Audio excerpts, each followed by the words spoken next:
Comenzamos, si os parece. No, para agradecer a la vicepresidenta primera del Gobierno, a Nadia Calviño, su visita a Extremadura.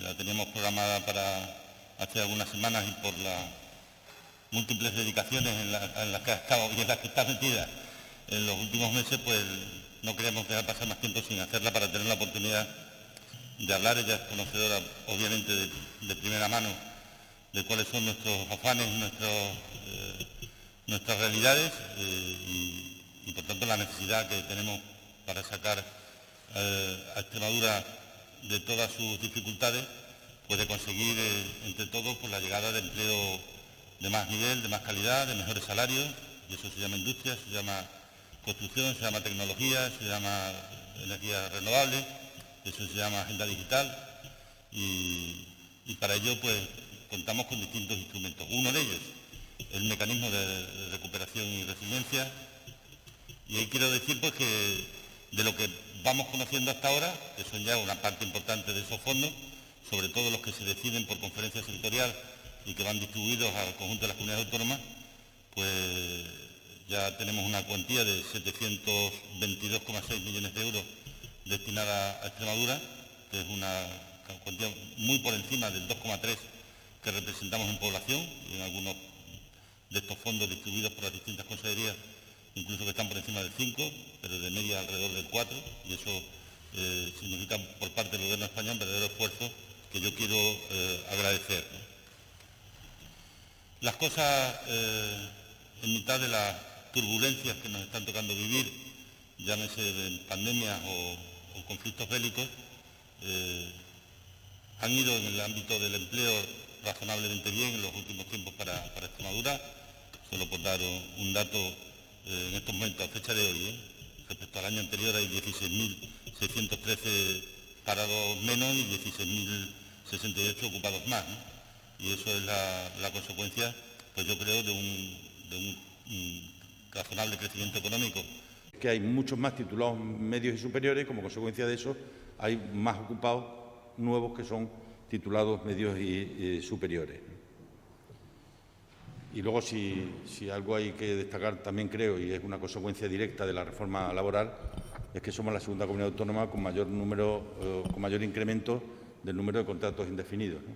que ha pasado de ser poco más del 6 al 21,6% del conjunto de contratos.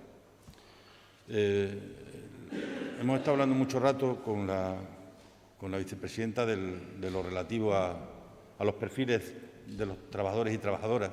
Yo creo que es ahí ahora mismo donde se tienen que centrar el mayor de nuestros esfuerzos, el ser capaces de producir perfiles competitivos para acceder sobre todo a los nuevos puestos de trabajo, y eso se llama hacer un especial esfuerzo también en formación profesional. Por eso hemos querido ir ahora después a ver la Escuela de Hostelería, que es un buen ejemplo de todos los ámbitos de la formación, la reglada, la no reglada, la formación ocupacional para desempleados, para empleados, etcétera, etcétera, ¿no? Las previsiones, querida vicepresidenta, como te decía, recientemente hemos tenido las de BBV y la de algunos analistas más, que están en el entorno del entre el 5,2 y el 5,5% para este año y el que viene, que con ocasión del conflicto bélico de la invasión de Rusia en Ucrania, obviamente habrá que matizar esa cifra, sobre todo dependiendo de cuánto tiempo dure, porque a mayor duración mayor será el impacto, pero en cualquier caso, con estas previsiones pues se nos da una evolución del empleo de aquí a final del año que viene de entre 21.000 a 30.000 puestos de trabajo nuevos, ¿no? Eso significa colocarse Extremadura en el nivel más bajo de desempleo que haya tenido nunca, pero sobre todo significa el importantísimo reto que tenemos por delante. ¿Para qué? Para que no se torne en frustración, porque tengamos dificultades para poder encontrar según qué trabajadores para según qué trabajos, ¿no? Y ese tiene que ser nuestro esfuerzo fundamental en este tiempo, es la cualificación, lo que hemos hecho con la Fundación Laboral de la Construcción y con la patronal extremeña, de habilitar importantes recursos para formar específicamente en ese ámbito, que vamos a necesitar en torno a 6.000 trabajadores a lo largo de este año, apostando de manera nítida por la formación dual, que ya está significando un importante incremento de plazas de formación profesional con inserción directa en las empresas y que es una de las tareas fundamentales que tenemos por delante. He estado trasladando a la vicepresidenta también lo relativo a la Ley de Simplificación Administrativa que hemos aprobado recientemente, que pasa por entender los procedimientos administrativos muy vinculados a proyectos más que a competencias y también pues darle un mayor rango aún a la declaración responsable y consecuencia y derivado de ello al silencio positivo, ¿no? En torno a eso, pues ya digo, hemos elaborado una normativa con tiempos máximos de respuesta de 3 meses, que creo que también es en este momento una pieza necesaria para atraer inversión y atraer tejido productivo, ¿no? Y hemos terminado hablando, lógicamente, de lo relativo a Valdecañas, para que ella tuviera toda la información reciente, pero en cualquier caso, ayer hemos conocido que 12 comunidades en España han firmado un manifiesto para solicitar una modificación que aporte mayor seguridad jurídica al urbanismo en nuestro país, a partir de la sentencia del Tribunal Constitucional del año 2019. Nosotros no hemos venido hablando de una cosa que nos afecte solo a nosotros.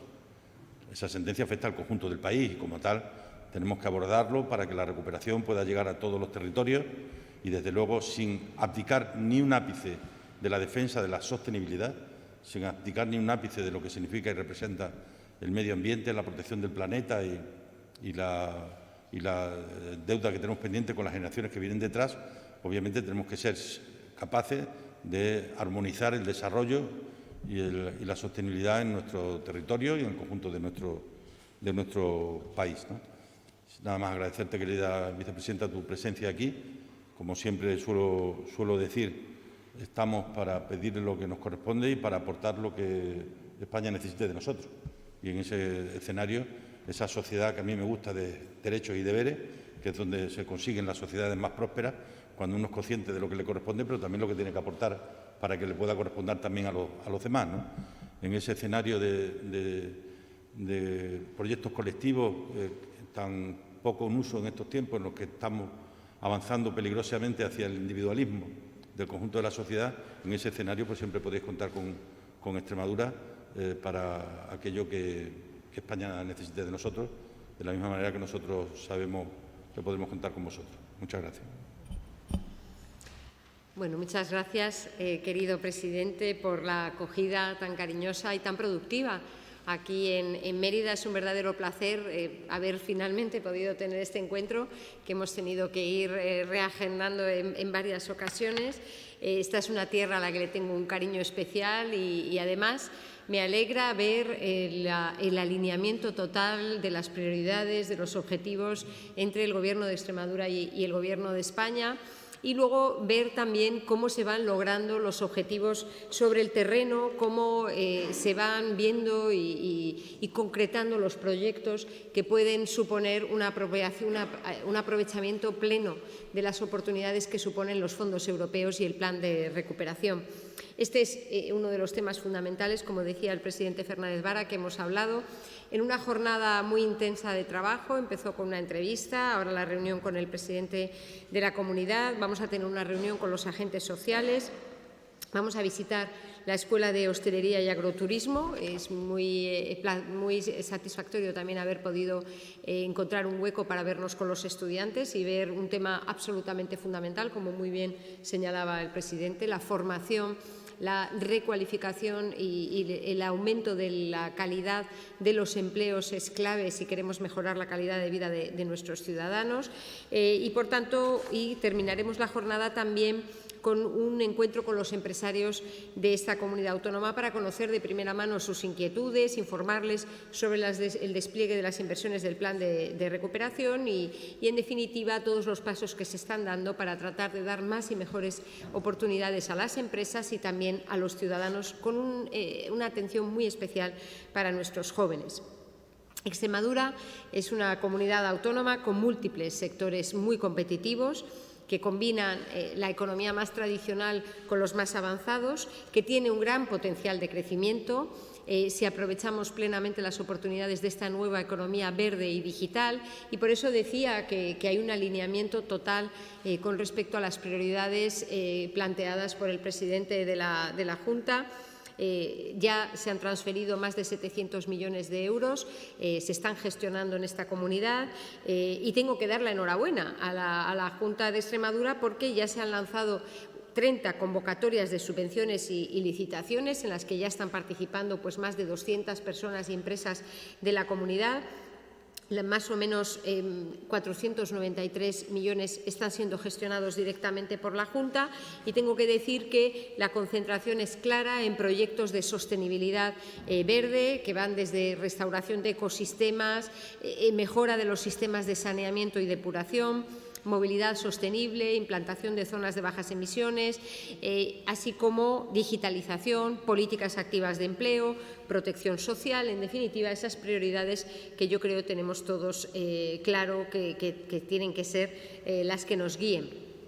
Hemos hablado también de la participación de las empresas de la comunidad en los proyectos estratégicos del Plan de Recuperación, eso que se conoce con el acrónimo de los PERTES, en donde la participación tiene que ser importante, tanto en el ámbito de las energías renovables, el hidrógeno verde y el almacenamiento energético. Y lo mismo ocurre en el ámbito del PERTE del sector agroalimentario, entre otros. No quiero de ninguna manera dar la impresión de que esto quiere decir que no hay participación en los demás, sino que estos son dos ámbitos en los que esta comunidad autónoma evidentemente parte de una posición de fuerza, una posición competitiva importante. También hay... La lista de los proyectos en los que se está invirtiendo es muy larga, no voy a detallar aquí todos. Estamos hablando también de modernización de regadíos, de desarrollo de materiales técnicos altamente sostenibles. Ha hablado el presidente y hemos estado hablando también de la importancia de las comunicaciones y la conectividad, tanto física como digital. Las inversiones que se están poniendo en marcha serán clave para garantizar el desarrollo de oportunidades económicas en todos los pueblos de Extremadura, de la misma manera que la puesta en marcha y la apuesta del Gobierno de España por la red de transporte ferroviario es clara. Hemos multiplicado por 10 la inversión en las conexiones ferroviarias, tanto en la mejora de la red tradicional o la red clásica, por llamarla así, como el despliegue de la alta velocidad. Yo creo que hemos compartido también, el presidente y yo, la importancia que tiene desde el punto de vista de la conectividad, de la vertebración, no solo para el transporte de personas, sino también para el transporte de mercancías y, por tanto, las oportunidades de desarrollo industrial. Y me gustaría mencionar, como decía, dentro de esta larga lista de inversiones del plan que se están poniendo en marcha en Extremadura, sí creo que merece la pena señalar que se está participando en proyectos verdaderamente disruptivos en nuevas tecnologías, como es el proyecto de computación cuántica, en el que la Fundación Computación y Tecnologías Avanzadas de la región está participando ya en este proyecto para desarrollar un supercomputador cuántico en España, el más importante del sur de Europa. Además de las inversiones, quiero poner en valor las reformas. El presidente Fernández Vara ya ha mencionado la importancia de la reforma laboral. Es clave que mejoremos la calidad del empleo. El hecho de que esté aumentando de forma tan significativa y esa tendencia se mantiene en el mes de abril el porcentaje de los contratos que son indefinidos en nuestro país y el hecho de que este aumento sea todavía más importante en el caso de Extremadura, creo que es una muy buena noticia, porque detrás de estas cifras, los 20 millones de afiliados, los millones de personas que están teniendo acceso a un contrato indefinido, detrás de estas cifras lo que tenemos son personas, son familias, son jóvenes que ven su perspectiva vital absolutamente diferente, con una oportunidad a través de un empleo estable para poder tomar decisiones fundamentales para un aprovechamiento pleno de sus vidas, ¿no? Creo y comparto plenamente la actitud del presidente Fernández Vara, que no se resigna. No tenemos que resignarnos, tenemos que reducir el desempleo, tenemos que reducir el desempleo juvenil, y eso pasa por aprovechar plenamente las oportunidades y las inversiones del plan de recuperación, trabajar codo a codo con gobernanza, con colaboración leal entre las distintas administraciones públicas, gestionando bien los presupuestos, como se está haciendo en Extremadura, con una colaboración excelente que tenemos tanto con el presidente como con todo el equipo. Y yo estoy convencida de que, trabajando juntos con este horizonte y con unos objetivos y prioridades claros, pues tendremos un resultado muy positivo que mejorará las oportunidades para los jóvenes y la prosperidad y bienestar de todas las familias, de todos los ciudadanos de nuestro país.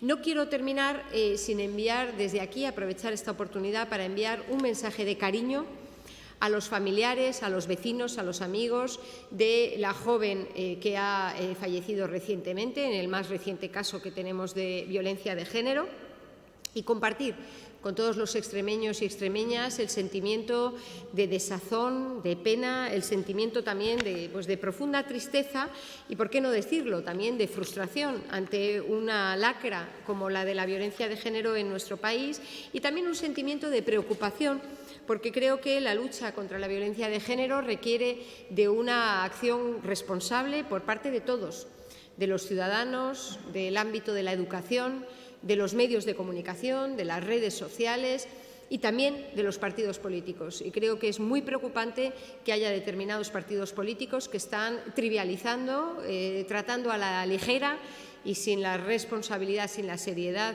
que requiere este tema, una cuestión tan fundamental para la calidad de nuestra democracia y la convivencia en nuestro país como es la violencia de género. Tenemos que trabajar todos de una manera decidida y clara para erradicar de nuestro país esta lacra que nos golpea con tanta frecuencia y que cada vez tiene detrás una historia dramática, una familia, una situación que verdaderamente no podemos aceptar como normal y contra la que tenemos que revolvernos, que luchar y que utilizar todos los instrumentos a nuestra disposición. Siento terminar la intervención, presidente, con un tema tan dramático, pero estando aquí no quería dejar de compartir este sentimiento que sé que es el que tiene el conjunto de la sociedad extremeña en este momento. Muchas gracias por su atención y encantada. Muchas gracias. He comentado también con la vicepresidenta pues la positiva valoración que hemos hecho desde Extremadura al importante incremento de los fondos para el próximo programa operativo 21-27. Son 500 millones de euros más los que van a venir a Extremadura, y también le he trasladado que en las próximas semanas podremos tener perfilado nuestras aportaciones para que sea una realidad su aprobación a lo largo de este año. ¿Preguntas?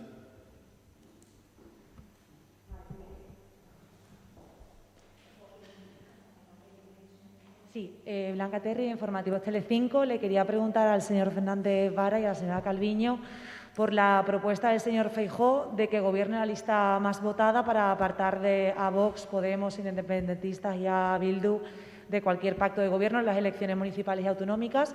Preguntarles a ambos qué les parece, si les parece que es algo que necesitaría el país o es algo desacertado. Gracias. La esencia de la democracia es que los ciudadanos votan y eligen a sus representantes, y sus representantes eligen a los gobiernos, ¿no? A mí, que me puede parecer bien, entre otras cosas porque nos garantizaría poder gobernar durante mucho tiempo en esta tierra sin necesidad de sacar mayoría absoluta, a mí que podría parecerme bien, la democracia se construye también sobre el respeto de las minorías. Cuidado con pensar que en los sistemas democráticos los partidos minoritarios no pintan nada.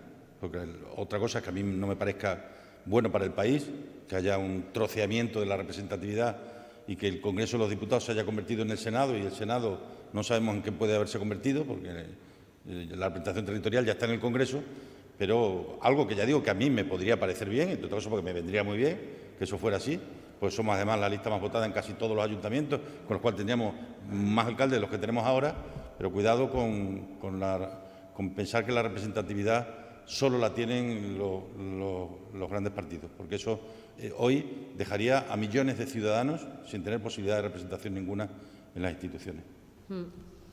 Yo quería añadir una dimensión, sobre todo en estos días en los que se está constituyendo el Gobierno de una comunidad autónoma tan importante como es Castilla y León, ¿no?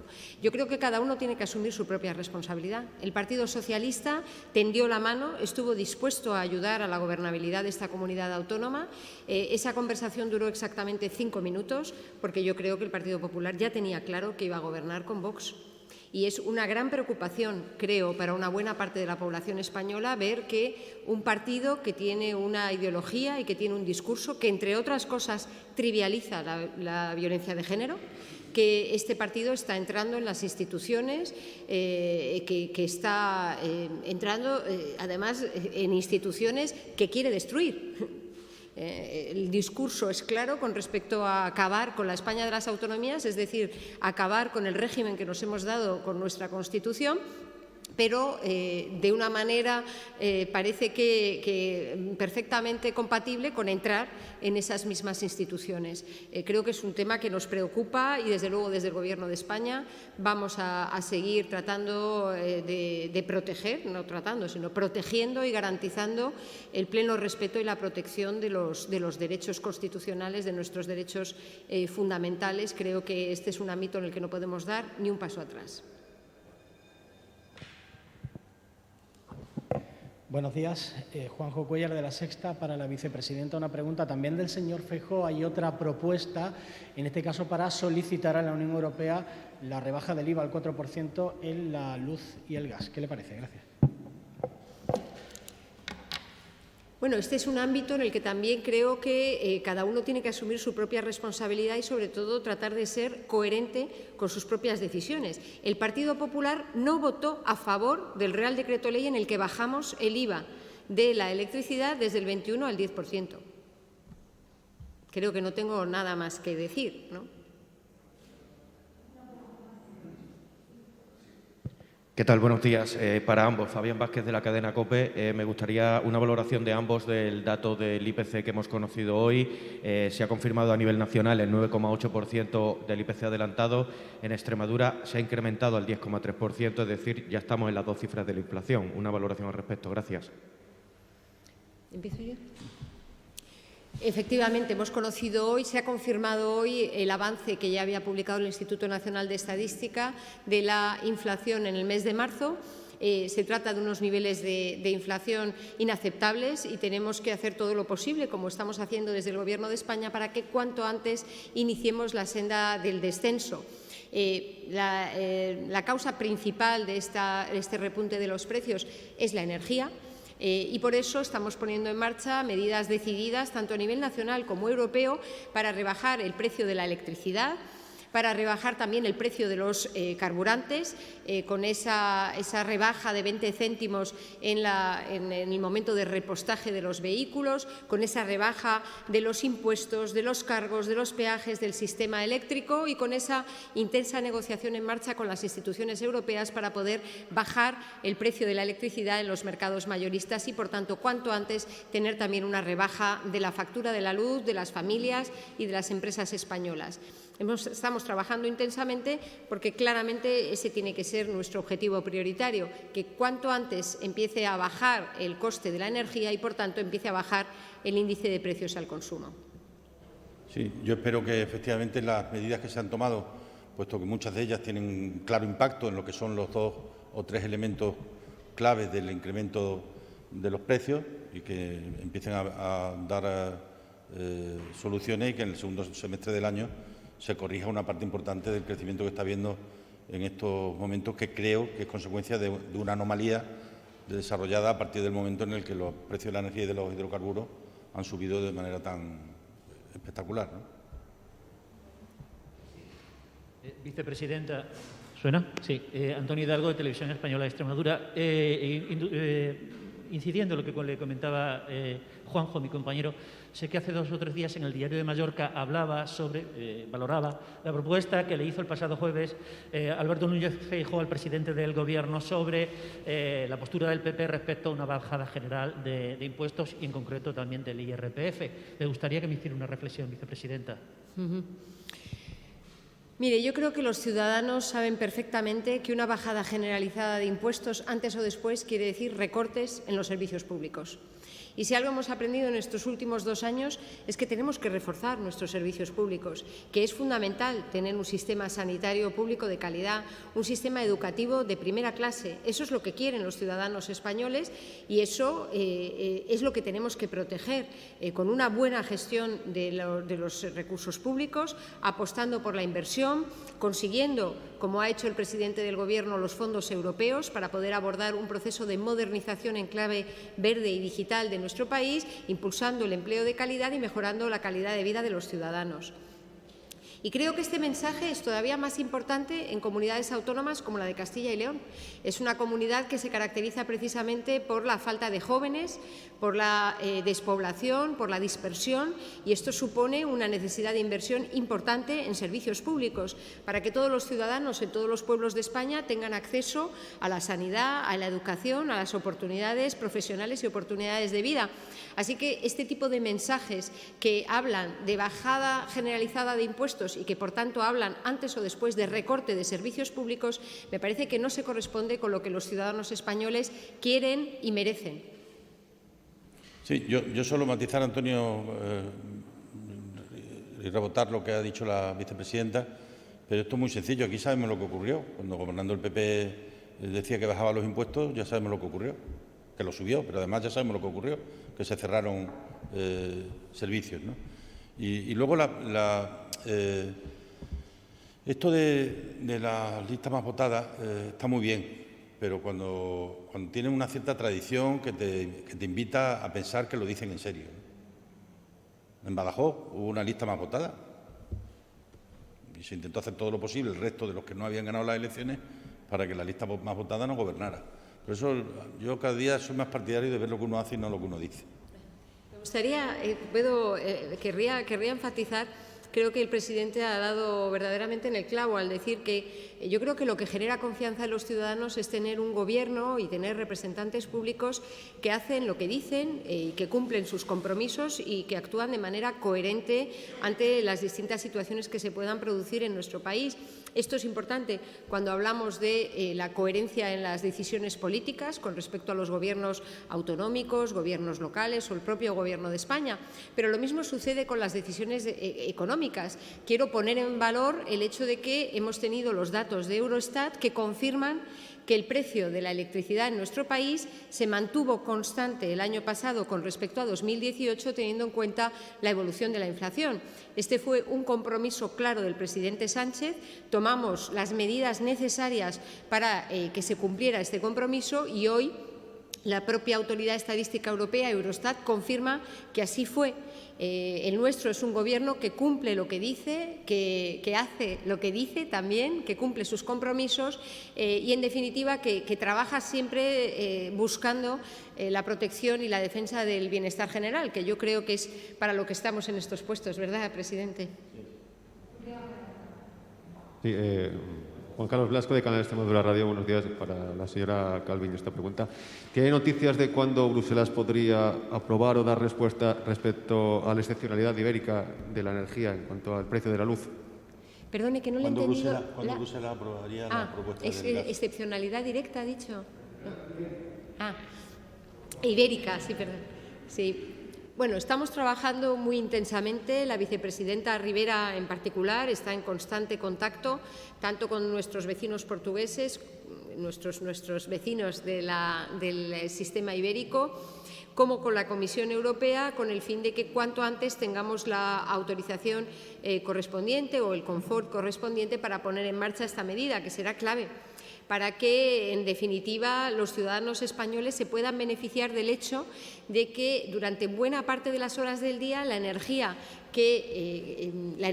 está generada con fuentes renovables que son no solo las más limpias, también las más baratas posibles. En estos últimos días, por ejemplo, ha habido horas en las que el mercado se ha cerrado a un precio de 1 euro el megavatio hora, a 7 euros el megavatio hora, es decir, que estamos durante las horas en las que la energía generada mayoritariamente es la del sol o el viento, vemos cómo se produce una bajada muy importante de los precios.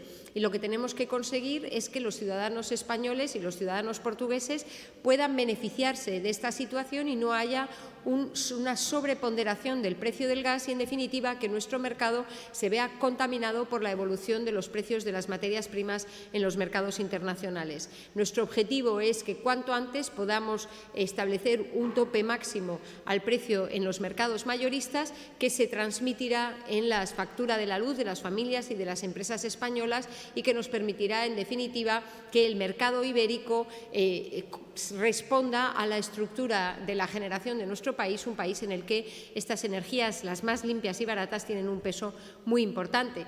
Unas energías, por cierto, en las que la Comunidad Autónoma de Extremadura tiene también un potencial muy importante y, de hecho, ha habido un aumento muy significativo de la generación tanto solar como eólica en esta comunidad autónoma, lo cual supone una oportunidad fundamental para el desarrollo de una industria que sea no solamente competitiva, no solamente rentable, sino además sostenible, un elemento que es cada vez más importante para la atracción de inversiones en los distintos territorios. Muy bien, muchas gracias.